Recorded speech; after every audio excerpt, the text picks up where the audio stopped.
L'homme voulait simplement aller chercher son repas, mais il ne s'attendait pas à trouver deux braqueurs armés devant sa porte. Cette vision le pétrifia sur place, d'autant plus que sa femme, sur le point d'accoucher, se trouvait à l'intérieur. Avant même que Nick n'ait le temps de réagir, les deux malfaiteurs le forcèrent à rentrer chez lui et menacèrent le couple d'éteindre la télévision. Mais au moment crucial, impossible de retrouver la télécommande, ce qui mit les braqueurs dans une colère noire. Les criminels exigèrent que le couple leur remette tout leur argent. Craignant pour sa vie, le mari s'empressa de tendre son portefeuille, tandis que sa femme expliqua que le sien se trouvait dans la cuisine. Après vérification, les braqueurs constatèrent qu'il n'y avait presque pas d'argent. Pourtant, il se trouvait dans un quartier résidentiel huppé et ici, seuls les riches pouvaient se payer une maison. Impossible donc que ce couple soit si pauvre. Persuadés qu'ils mentaient, les braqueurs pointèrent leurs armes sur le ventre de la femme enceinte. Terrifié, le mari finit par avouer qu'il y avait un coffre-fort dans le bureau. Aussitôt, les braqueurs traînèrent Nick jusque dans le bureau et le forcèrent à ouvrir le coffre. À leur grande surprise, ils y découvrirent un certificat de dépôt de 250 000 $.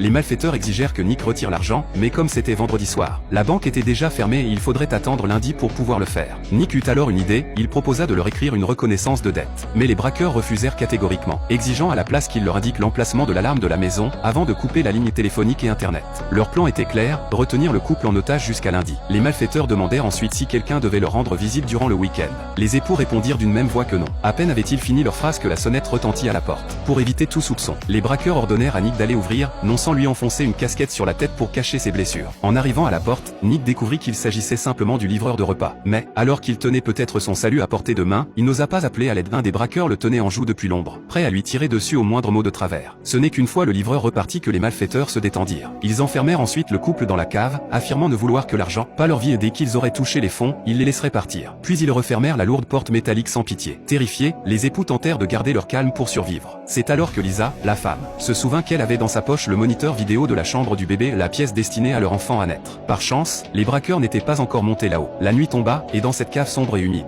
les deux époux se serrèrent l'un contre l'autre pour se réchauffer. Le lendemain matin, le moniteur se mit soudain à grésiller et les voix des braqueurs résonnèrent. Ils prévoyaient d'éliminer le couple après avoir touché l'argent. Nick et Lisa furent glacés d'effroi. Ces hommes étaient en réalité d'anciens détenus, sortis de prison pour meurtre. Comprenant qu'ils allaient mourir, Lisa devint livide, mais Nick la rassura. Tant que les braqueurs ignoraient l'existence du moniteur, ils restaient en sécurité, du moins jusqu'à lundi. Nick se rappela alors qu'une clé de secours du sous-sol se trouvait dans le placard de la cuisine. Mais impossible d'y accéder pour l'instant. Alors qu'il réfléchissait à un plan, un des braqueurs entra avec une pizza. Nick eut alors une idée, il prétendit avoir une affaire capable de rapporter des millions et supplia qu'on les libère en échange. Les malfaiteurs refusèrent, ne voulant que les 250 000 $, puis refermèrent la porte derrière eux. Leur plan ayant échoué, Nick incita sa femme à manger un peu pour reprendre des forces. Soudain, Lisa se rappela que sa meilleure amie venait la voir chaque samedi matin. Si elle arrivait et tombait sur les braqueurs, elle serait tuée. Furieux, les malfaiteurs exigèrent que Lisa appelle son amie pour la dissuader de venir. Mais il n'y avait pas de réseau dans la cave. Contraint, ils l'emmenèrent à l'étage pour qu'elle téléphone. Trop tard, l'amie était déjà devant la maison et insistait pour entrer. Pour la protéger, Lisa dut feindre la colère et lui hurler dessus. Déçu, l'amie repartit en voiture, sans se douter de rien. Une fois le danger écarté, les braqueurs se détendirent. Mais Lisa, bouleversée, eut des nausées et vomit sur l'un d'eux. Enragé, le criminel la gifla avant de monter à l'étage pour se changer. Profitant du moment, Lisa implora la compassion de la femme du duo, lui demandant d'aller chercher des médicaments contre les nausées dans le placard. Touchée, la braqueuse accepta, sans se douter que Lisa cachait alors la clé de secours sur elle. Pour ne pas éveiller les soupçons, Lisa avala même un comprimé devant elle. De retour dans la cave, Lisa montra la clé à son mari et Nick en eut les larmes aux yeux. La clé de la voiture se trouvait dans le bureau, il suffisait de la récupérer pour s'enfuir. C'était leur seule chance. Nick ouvrit silencieusement la porte du sous-sol et se faufila dehors. Lisa gagna discrètement le garage pendant que son mari montait à l'étage. Les braqueurs, persuadés d'être seuls, se détendaient dans le salon, inconscients de la fuite des époux. Nick parvint à récupérer la clé de la voiture et rejoignit Lisa. Il démarra en trombe, filant à toute allure hors du garage. Mais le bruit du moteur alerta les malfaiteurs. Alors qu'ils pensaient être enfin libres, ils découvrirent avec horreur que les criminels avaient déjà bloqué leur unique voie de sortie.